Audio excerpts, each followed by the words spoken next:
শুভ সন্ধ্যা বন্ধুরা, চলে এসেছি আজকে হ্যাশট্যাগ আমরা সকলের বিষয় নিয়ে। আজকের বিষয় দিয়েছে মধু। মধু এক উক্তি দিয়েছে।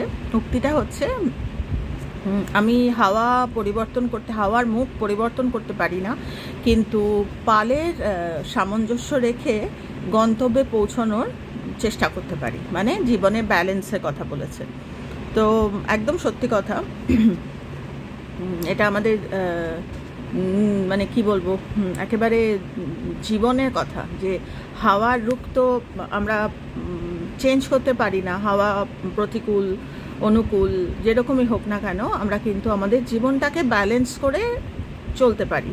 ওই এর আগের দিন একটা আমরা টপিক আলোচনা করছিলাম, মধুরই মনে হয় দেওয়া, যে যার হাতে স্টিয়ারিং থাকবে, জীবনের স্টিয়ারিং কিন্তু আমাদের হাতে। আমরা কিভাবে আমরা দুঃখ করে জীবনটা চালাবো, নাকি একদম মাস্টার ড্রাইভারের মতো বা মাস্টার পাইলটের মতো হাতে স্টিয়ারিং থাকবে, ব্যালেন্স করে আমরা হাজার প্রতিকূল পরিস্থিতিতে, অনুকূল পরিস্থিতিতে চলা ইটস ভেরি ইজি। মানে আলাদা করে কিছু নেই।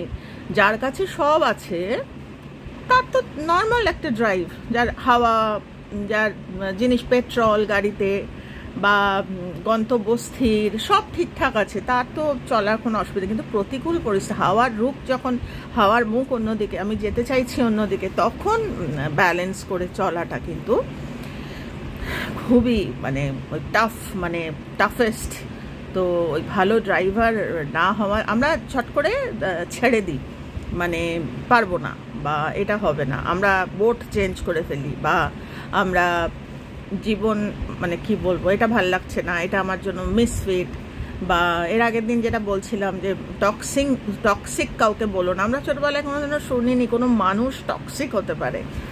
তো সেটাই বলছি, আমরা চট করে বলে ফেলি। তো আমরা সেটাই বলছি, যে যেরকমভাবে জীবনটাকে প্রতিকূল অবস্থায় ব্যালেন্স করে চলতে পারবে, সে ততটা সে ভিক্টোরিয়াস, বা সে ততটা কি বলবো, চ্যাম্পিয়ন লাইফে।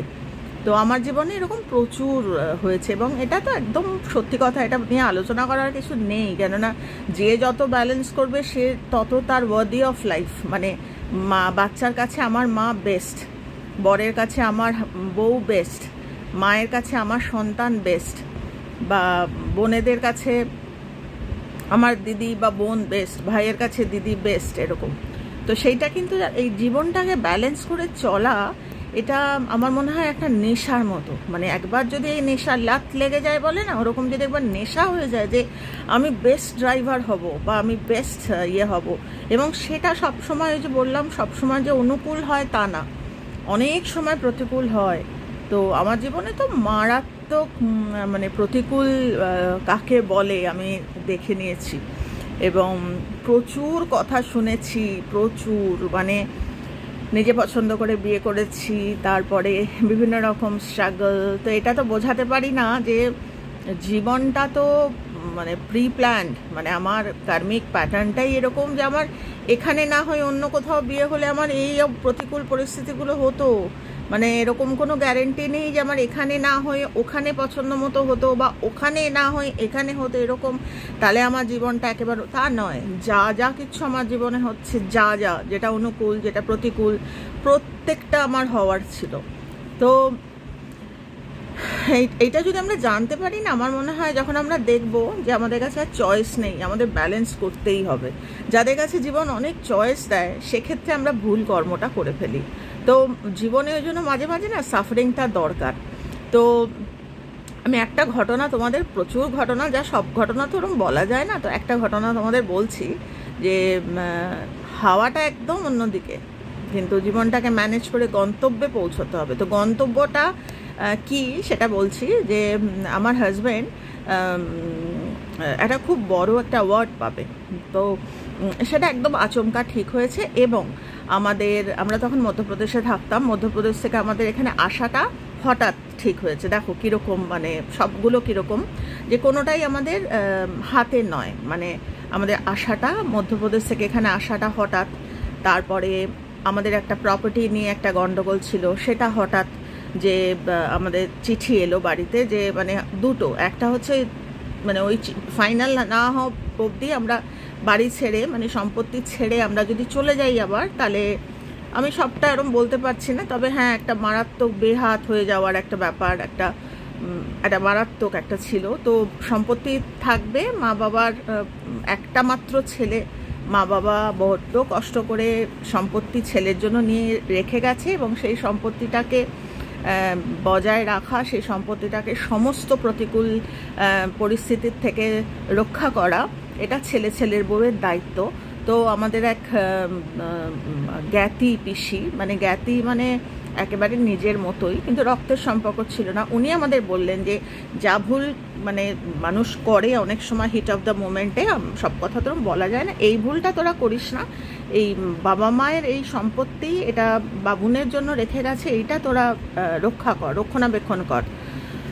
তো যাই হোক, পরিস্থিতি এমনই হলো, মানে আমাদের তখন ওই পেপারস জমা দিয়ে দিল প্রসেনজিৎ যে ওই চাকরিতে করবেন। তখন ও মানে খুব মানে তখন একটা নিজের ওপর মারাত্মক কনফিডেন্স, বয়সটাও মানে কম ছিল, তো আমি চাকরি পেয়ে যাব দুদিনে। বিশ্বাস করো, মানে সেই সময় সমস্ত চাকরিগুলো বাইরের হচ্ছে, তো বাইরের চাকরিটাই তো ছাড়লো, যে কলকাতা ছাড়বে না বলে।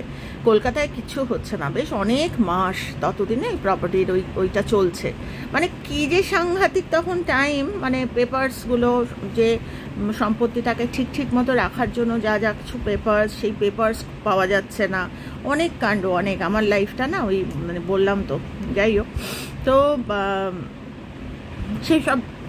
সেই সব কামড় খেলাম, কেউ নাম করছে, তো ওই এইসব চলছে। এদিকে প্রসেনজিৎ একটা বড় অ্যাওয়ার্ড ওর মানে ডিউ, ওটা পাবে, ওটা নিতে হবে, এবং সেটা করতে গেলে ওকে টলিগঞ্জ ক্লাবে ওদের ইনভিটেশন হচ্ছে অমুক ডেটে, এবং সেখানে যেতে গেলে ততদিনে ও কোম্পানিটা দিয়ে দিয়েছে, পেপারস দিয়ে দিয়েছে, কিন্তু আমাদের যা জিনিসপত্র মধ্যপ্রদেশে সেগুলো আনা হয়নি, মানে সামান্য কিছু ছিল। তখন তো আমাদের সবে আমার মেয়ে তখন একদম ছোট শিশু, 2 বছর বোধহয় বয়স, তো ফার্নিচার বা যা কিছু ছিল কিছু ওখানে সেল করে দিয়ে আবার কিছু আমরা নিয়ে আসবো, এরকম ডিসিশন নেব। বাট একটা অদ্ভুত একটা কন্ডিশনের মধ্যে আছি, কারণ ওখানে যেতে পারছে না, এই যে কোনো দিন হিয়ারিংয়ের আসবে, তো জামা কাপড় সবই ওইখানে, মানে এখানে কিছুই নেই। আমাদের মেয়েদের তাও হয়ে যায়, এদের তো মানে ঠিক মতো, তাতে ব্লেজার স্যুট সব ওখানে। তো যেই মুহূর্তে অ্যাওয়ার্ডের এই কথাটা এলো, তখন নেই এখানে। এবার যেহেতু পেপার জমা দিয়ে দিয়েছে, বেশ কয়েক মাস হয়ে গেছে, এবং হাতে টাকা যা ছিল, তখন আমাদের বয়স কত আর বয়স, তো হাতের টাকা পয়সা কম হতে শুরু করেছে। তো তখন স্যুট কেনার মানে একটা স্যুট কিনে মানে টলি ক্লাবে যাবে ওরমভাবে, ওই রকম প্রেজেন্টেশনে ওই রকমভাবেই যেতে হবে। তো প্রসেনজিৎ বললো আমি যাব না, আমি যে অসম্ভব, যাবে না, হতে পারে না, এরকম বড় অপরচুনিটি মানে হতে পারে না। এবং বিশ্বাস করো তোমরা, ওই যে ওটাতে গিয়েছিল, ওখান থেকে ওর একটা বিরাট একটা অপরচুনিটি এলো, মানে ভাগ্যিস গেছিল। তো আমরা তো জানি না পরের মুহূর্তে, তখন বললো কী করে করবো আমি, আমার কাছে এখন ওই স্যুটের টাকা দেবো না এদিকে, মানে অনেক মানে ব্যাপার, অত ডিটেলে বলতে পারছি না। তো বেশ খানিকটা টাকা, মানে আজ থেকে অনেক বছর আগে, কিন্তু বরং আমি বলবো স্যুটের এখন অপশান অনেক বেশি, তখন ছিল না অত, তখন কয়েকটা কোম্পানির ভালো স্যুটই ছিল, আর প্রসেনজিতের সাইজটা তো একটা হিউজ, আর তখন আরও ইয়াং বয়স। তো তখন আমি কি করলাম, প্রসেনজিৎকে না জানিয়ে আমার ওই একটা গয়না নিয়ে আমি চলে গেলাম গড়িয়াহাটে। তো জানি না দোকানপাট কোথায়, কিন্তু ওই গন্তব্যে পৌঁছতে হবে। তখন যেন তেন প্রকারেণ প্রসেনজিৎকে আমি সেসব ব্যাপারে না প্রথম থেকেই, আচ্ছা ঠিক আছে যাবে না, আচ্ছা ঠিক আছে আবার সুযোগ আসবে, এরকম আমি সেটা করিনি কখনো।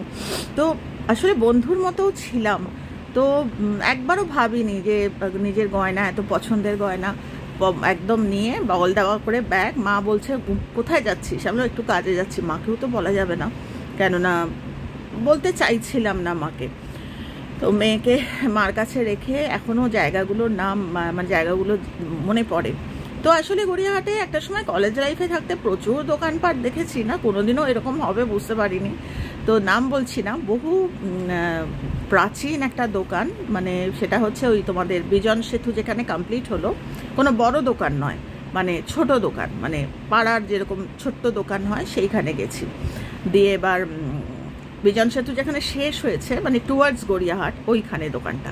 তো গেছি, গিয়ে জিনিসটা দিয়েছি। দেওয়াতে ভদ্রলোক আমার দিকে তাকিয়ে বলল যে সব কিছু দেখে আমার মনে হয় চেহারাপত্র সব দেখে বলছে এটা এটা বিক্রি করতেই হবে, এটা এটা বন্ধক দিলে হবে না। আসলে তখন বয়সটা ছোট, তো বন্ধক না বিক্রি কিছুই বুঝিনি।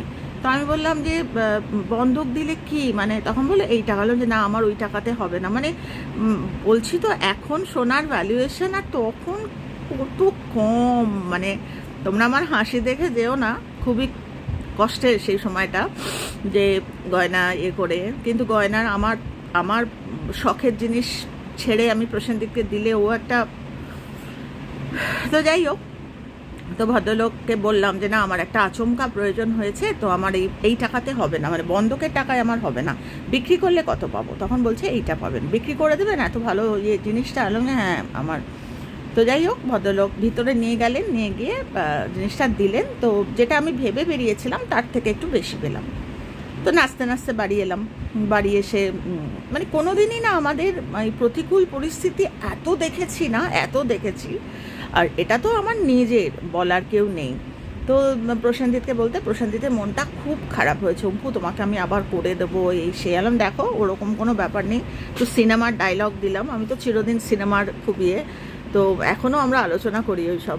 বললাম যে আমাকে বললো অম্পু খুব মানে, বললাম যে যাই হোক, তো সিনেমার কথাটা তো ডায়লগ দিয়ে মজা টজা করে জিনিসটা হালকা করলাম। এবার পরের দিনই আমরা আবার গড়িয়াহাটে গেলাম। আবার মা বললো তোরা এখন আবার মানে পরপর বেরোচ্ছিস, কি ব্যাপার? আর সন্ধেবেলা তখন নিশ্চয়ই কোর্ট কেস বা ওরকম কিছু না, রাত্রিবেলা দিয়ে আবার আমাদের দরকার আছে।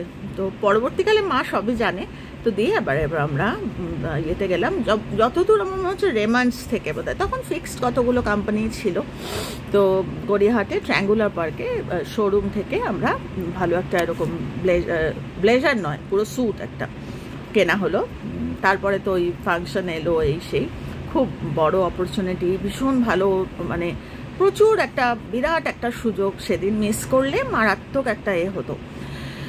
এবারে যেটা বলতে চাইছি, এটা তো ধরো একটা প্রতিকূল কন্ডিশনকে, হাওয়ার মানে আমি তো হাওয়াকে চেঞ্জ করতে পারবো না যে টাকা আসো আমার বর যেন যেতে, ওরকম হবে না। আমাকে ওটাকে নিজের মতো করে ওটাকে আমি করলাম। ছোট ছোট ছেলে মেয়ে, আমাদের খুব কম বয়সে নিজেদের বিয়ে হয়েছে, নিজেরাই মানে সবসময় বাবা মাকে ডিস্টার্বও করতাম না, কারণ আমি দেখেছি মানে বড়রা জানলে না অনেক রকম কথা আসে।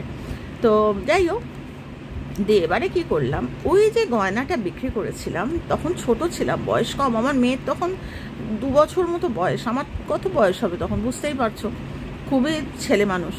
কিন্তু ওর মধ্যে যে টাকাটা আমার ছিল, আমি কিন্তু মনে মনে ভাবলাম যে এই টাকাটা তো খরচা হয়ে যাবে, অত ছোট বয়সেও এই টাকাটা তো খরচা হয়ে যাবে। এটা দিয়ে আমি কি করলাম, আমি ব্যবস্থা করলাম আমার এক বন্ধুর সাথে, আমি ইয়েতে গেলাম, সেটা আর বলছি না, ট্রেড সিক্রেট, কোথা থেকে আমি জিনিস আনতাম। ওখানে গিয়ে আমি খুব ভালো মুক্তো ছড়া, তো এর আগেও আমি রেডি রেখেছিলাম, কিন্তু টাকার ইয়েতে আমি করতে পারছিলাম না। তো প্রসেনজিৎকে বললাম, বললো হ্যাঁ ওটা তো তোমার টাকা, তুমি যা করছো, তুমি আমায় দিয়েছো এই অনেক। তো আমার ওই সামান্য টাকা, বেশি নয়, স্যুটেই আবার অর্ধেক চলে গেছে, তো যে যতটুকু ছিল থাকলে এটা ওটা খরচা হবে। আমি ওই মতি, মানে মতি বলতে খুব ভালো পার্লস, এবং সেগুলো ওই রতিতে বিক্রি হতো, ওই এত ওয়েট। তো আমি ভেবেছি আর কত দাম হবে, যেরকম দেখেছিলাম বই টইতে, গিয়ে দেখছি যে এক একটা স্ট্র্যান্ড, মানে ওই এক একটা স্ট্রিংয়ের ওয়েট করে ভালো রকম দাম। আমার তাতে সব হবে না, আমার গোটা 8 মতো হবে, মানে 8টা মতো ওই লাইন আমার হবে। তো সব প্রথমে আমি দেখতে চাইলাম, তো ওরা আমাকে গোটা গোটা মতি দেখালো, যে আমি না হাতে নিয়ে অবাক হয়ে গেছে, মতিরও আমার এরম হয়? বলছে না, এই 2 রকম হয়, একটা হচ্ছে আংটি টাংটিতে বসানোর, আর একটা হচ্ছে ছেদ থাকে যেটা দিয়ে মালা টালা গাঁথা। তো যাই হোক, ওই মুক্তো, আমি ভালো মুক্তো আমি কিনলাম, কিনে তারপরে ওটা আমার আরেকটা টাইম গেছে, মানে একটা জিনিস আমি বিক্রি করলাম, করে আমি কিন্তু অনেকগুলো কাজ করলাম। এবার ওইটা দিয়ে মানে একটা ফোটাও বিগ্রাজ করা যে আমার গয়নাটা চলে গেল বা এরকম নয়, মানে হাসি মুখে তো করলাম। এবং আমি দক্ষিণাপনে একটি ছেলের সাথে কথা বলে, মানে আগে থেকেই আমি কথাটা তো বলছিলাম, টাকার প্রবলেমের জন্য করতে পারছিলাম না, তো হঠাৎ করে এই সুযোগটা আসাতে আমি ওই ওকে দিয়ে আমি সেট বানালাম, ওই 8খানা মুক্তো আর তার মধ্যে আরও অত ডিটেলে যাচ্ছি না, তার মধ্যে বেশ কিছু অ্যাসেম্বল করার জিনিস দিয়ে আমি 8টা তো গোটা 12 মতো সেট বানালাম। এবং ওই সেটগুলো দিয়ে আমার কিন্তু এই যে আমার ব্যবসা আজ এত বছরের, ওই জিনিস দিয়ে আমার কিন্তু ব্যবসা শুরু হলো। তাই মনে মনে ভাবি ঈশ্বর যে যারা প্রতিকূল অবস্থাতেও একটা পা এগোয় না, ঈশ্বর তাদের জন্য 10টা পা এগিয়ে দেয়। আমি কোনোদিনও ভাবিও নি। যখন প্রথম আমি আমার কলেজের প্রিন্সিপালের সাথে আমার একদিন গড়িয়াহাটে দেখা হয়েছিল। তো আমি তো পড়াশোনায় কলেজ লাইফে আমার ভীষণ ভালো রেজাল্ট ছিল। কি রঞ্জনা, কী করছিস, নাচ করছিস নাকি ছেড়ে দিয়েছিস, পড়াশোনার কথা এই সেই। আমি তখন বললাম যে ম্যামকে বললাম যে আমার তখন বিয়ে হয়ে গেছে, আমরা আসাম ছিলাম, তারপর মধ্যপ্রদেশ ফিরেছি, পড়াশোনা নাচ সব মাথায় উঠেছে। তুই ওরকম ভালো নাচতি, এরকম ভালো পড়াশোনা করতি, সব ছেড়ে দিলি? জেনারেলি মানুষের একটা কষ্ট হয়, হ্যাঁ সব ছেড়ে বলিনি। আমি বললাম যে আমি না জুয়েলারি ডিজাইন করছি। পট করে মুখ দিয়ে আমার বেরিয়ে গেছে, অথচ এরকম আমাদের তখন খুব টাফ টাইম যাচ্ছে। তখন বলছে জুয়েলারি ডিজাইন করছিস, তোর থেকে কে জুয়েলারি নেবে? আমার এখনও কথাটা মাথায় আছে। আমার ওটা চ্যালেঞ্জ ছিল যে আমার থেকে কে জুয়েলারি নেবে।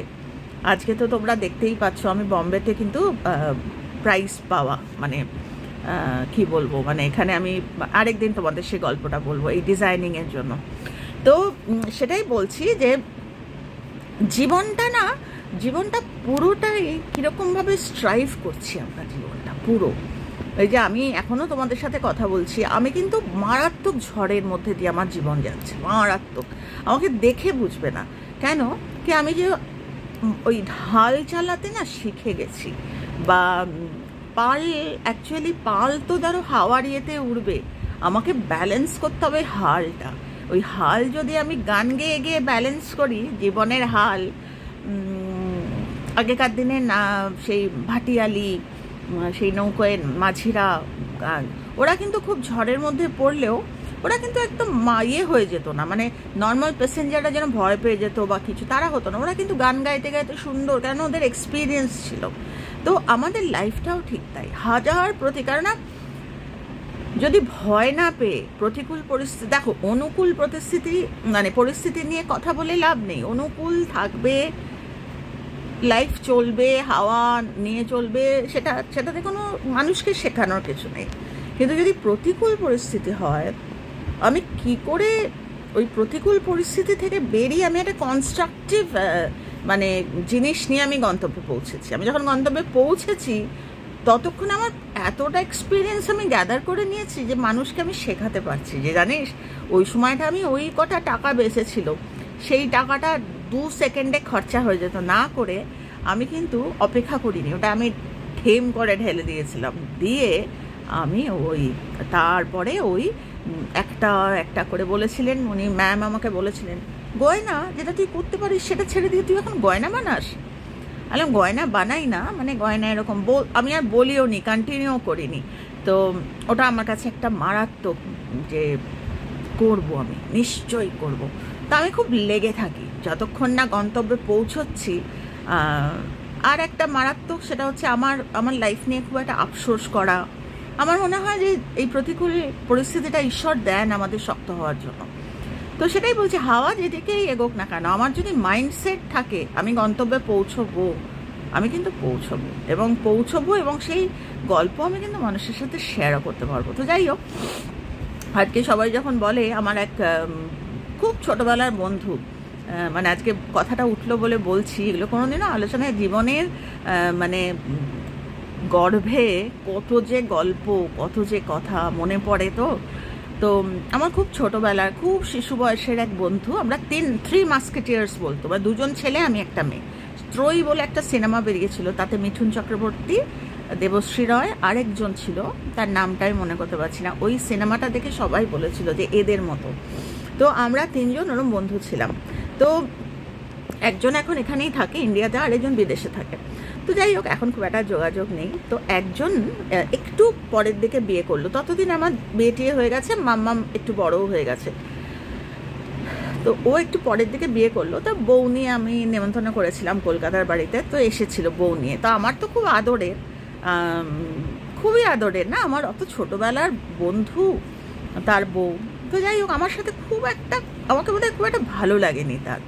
তো যাই হোক চলে গেছে। পরে আমার কানে এলো, কেননা এই যে আমার বন্ধু ছিল ছেলে, তো তার মা আবার আমার মায়ের ভীষণ বন্ধু, মানে ওরা বন্ধু ছিল, আমরা ছেলেমেয়েরা বন্ধু ছিলাম। যে এবার আমার কানে এলো যে ওর বউ বাড়িতে গিয়ে বলেছে যে হাসিও পায়, বলছে বর তো একদম ওর আঁচল ধরে ঘুরছিল, তোমার বন্ধুর বর তো তোমার বন্ধুর আঁচল ধরে ঘুরছিল। তো এরকম হতে পারবে? দেখো, আরেকটাও কথা বলেছিল, সেটা বলছি না, মানে অন্যরকম একটা কথা বলেছিল যে অ্যাজ ইফ আমি ওকে, মানে আমার হাজব্যান্ডকে, তো আমি সেটাই বললাম মজা করে। পরে আমি বলেছিলাম ওর কানে যাবে কথাটা, মানে আমাকে যখন বলছে কথাটা, যখন বলছে যে আরেকজন যে তোর সম্বন্ধে এরকম বলছিল ওর বউ, যে বাবুর নাকি তোর আঁচল ধরে তুই যা বলিস তাই করে, আঁচল ধরে ওকে বলেছে দেখো এরকম হতে পারবে, মানে খুব সার্কাস্টিক্যালি বলেছে। তখন আমি বললাম যে হ্যাঁ, ওকে বল বরের জন্য ওরকম সার্ভিস দিতে, একদম ওরকম সার্ভিস দিতে বল, নিশ্চয়ই পারবে, আমি বলছিও পারবে। তো যাই হোক, পরবর্তীকালে সম্পর্ক সুন্দর হয়েছিল। প্রথমে কোনো কারণে হয়তো ভালো লাগেনি বা যাই হোক, তো সেটাই বলছি, যে কোনো কিছু প্রতিকূল সবসময় যে আমার পছন্দ মতো হবে তা না। এই যে ওয়ে অফ টকিং, বা এই যে আমি তো ভাবতে পারতাম যে আমি ওকে এত যত্ন করলাম, আদর করলাম, ও আমার সম্বন্ধে গিয়ে এরম বললো। আরেকটা মজার কথা বলেছে, সেটা আর বলছি না, যাই হোক। আমি বললাম যে নিশ্চয়ই করবে, আমার রাগ হয়নি যে কেন আমার সম্বন্ধে এরম বললো, এরম কেন, এত ছোট, মানে আমার বন্ধুর সাথে বউয়ের অনেকটা গ্যাপ, এরম বললো কেন, আমি একবারও ভাবিনি, হতেই পারে, ভাবতেই পারে। তো আমি তখন বললাম যে হ্যাঁ নিশ্চয়ই করবে, বরের জন্য সার্ভিস দিতে বল, এত সার্ভিস দিতে বল না যে বর ঠিক বড় সার্ভিস দিতে শিখে যাবে। তো সেটাই বলছি যে সার্ভিস দিতে হয় লাইফে আমি যত লাইফকে সার্ভিস দেব, লাইফ আমাকে ততটা সার্ভিস দেবে। আমার না জীবনের মোটো বা আমার জীবনের উদ্দেশ্যই এটা, যে আমি লাইফকে না খুব সার্ভিস দিতে ভালোবাসি। লাইফ যেরকম আমার সামনে ঘটনা বলি এনে দেয়, অনুকূল প্রতিকূল যাই আনে, আমি খুব সুন্দর সার্ভিস দেওয়ার চেষ্টা করি। কারণ আমি এটা বুঝে গেছি আমি, যে নিজে না খাটলে ভগবান দেবে না, ভগবানের কাছে মাথা খুঁটলেও ভগবান তাকিয়ে থাকবে। আমি বম্বেতে যখন এসেছিলাম প্রচুর কেঁদেছি ভবতারিণী মায়ের কাছে গিয়ে সে কোথায় গিয়েছিলাম, ভগবানের মন্দির, ওই খুব জাগ্রত মহাদেবের মন্দির, যে বাবা আমাকে পাঠিও না, বাবা বম্বেতে পাঠিও না, এখানে আমার এত রোজগার সব বন্ধ হয়ে যাবে। বাবা চুপ করে বসে দেখেছে, ভবতারিণী মা চুপ করে, আমি বলি এখনও মজা করে, মা জিভ বার করে দেখছিল। আসলে মা জানে কোনটা সন্তানের ভালো। প্রতিকূল পরিস্থিতিতেও মা মাঝে মাঝে ফেলে যে করে বেরো, আমি করব না। তো সেটাকে আমরা কতটা, হাওয়া তো ঘোরাতে পারবো না, কিন্তু ওই গন্তব্যে পৌঁছানোর ইচ্ছে, আমি আমার ওই জীবনের ওই হাল বা জীবনের দাঁড় আমি এমন বাইবো যে আমার বাবা দেখে আরও 10টা লোক ভয় পাবে না, যে এই বুড়িটা যদি করতে পারে আমরাও করতে পারবো। তো সেটাই সবসময় এই মেসেজটা দেওয়ার চেষ্টা করি, যে একদম ভয় পাবে না, জীবন যেরমই হোক না কেন, খালি একটাই শর্ত, একটা কন্ডিশন, এটা আমি আমার জীবন থেকে বলছি, জীবনকে নিয়ে কখনো অভিযোগ করবে না। যারা জীবনকে নিয়ে অভিযোগ করে না, ঠিক রাস্তা বেরিয়ে যায়। সময়টা বলতে পারবো না, কারণ সময় এক একজনের এক এক রকম কর্ম, তো বিশ্বাস কর্ম, মাঝে মাঝে বিশ্বাসটা টলে যায়, নৌকাও টলে। তো অভিযোগ ছাড়া যদি আমি দাঁড় বাঁধতে পারি, ঠিক গন্তব্যে ভগবানই পৌঁছে দেবে। এরকম প্রচুর, আজকেও ভোরবেলা একটা অদ্ভুত স্বপ্ন দেখেছি। তো সেটাই বলছি যে যতই ঝড় উঠুক, ঝড় সেই ওঠায়, ঝড় বাইরের কেউ না, সেই ওঠায়, সেই আমাকে ক্ষমতা দেয়। খালি আমাকে হাসি মুখে, অভিযোগ ছাড়া, অন্যের আলোচনা ছাড়া আমাকে সুন্দর করে বাইতে হবে, একটা ইন্টেনশন নিয়ে, যে আমি যদি ঝড় সামলে উঠতে পারি, আমি 8-10টা মানুষকে শেখাতে পারবো, তারাও ডুববে না, তারাও শিখে যাবে। তো তাদের ঈশ্বর না ঠিক রাস্তা দেখান। আমি আমার জীবনের অভিজ্ঞতা থেকে আমি এটা দেখেছি। তো যাই হোক, অনেকক্ষণ বকবক করলাম। খুব ভালো থেকো তোমরা সবাই। আর ওই জীবনের প্রতি অভিযোগ একদম এনো না, এমনি না, হাওয়ার রূপটা ঈশ্বর বদলে দেন, আমাদের অনুকূল করে দেন ভগবান। তো যাই হোক, আজকে ইয়েতেই রাখলাম। খুব ভালো থেকো।